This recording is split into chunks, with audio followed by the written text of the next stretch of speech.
In today's video, I'm going to teach you how to add months to a date in Excel. We'll be using a simple and very useful Excel function called EDATE.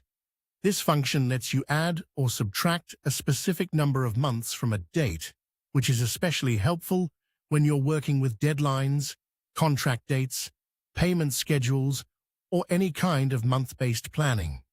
First, open Microsoft Excel and get your worksheet ready. To follow along, you can create a small sample table with 3 columns: Start Date, Months to Add, and New Date.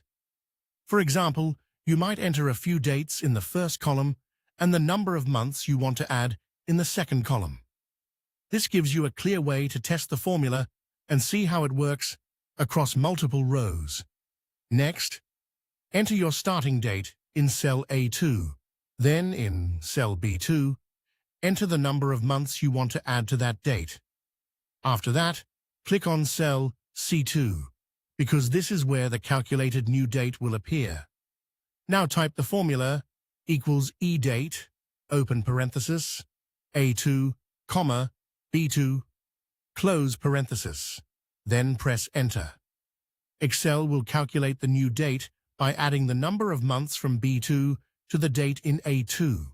So if A2 contains January 15th, 2026, and B2 contains 3, the result will be April 15th, 2026. If you want to see another version of the same idea, you can also write the formula using a date directly inside it, like this: equals EDATE, open parenthesis, date, open parenthesis, 2026, comma, 1, comma, 15, close parenthesis, comma, 3, close parenthesis.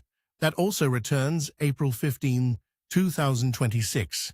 This is useful when you want to build a formula without referencing a cell. Once your formula is working in C2, drag the fill handle down to apply it to the other rows in your table. Excel will automatically adjust the references so each row calculates its own new date. You can also use EDATE to subtract months. To go backward, just use a negative number. For example, equals EDATE, open parenthesis, A2, comma, -3, close parenthesis, will subtract 3 months from the date in A2. One important tip: if Excel shows a serial number instead of a formatted date, don't worry. Just select the result cells, go to the Home tab, open Number Format, and choose Short Date. That will display the result as a normal date. And that's how to add months to a date in Excel quickly and accurately.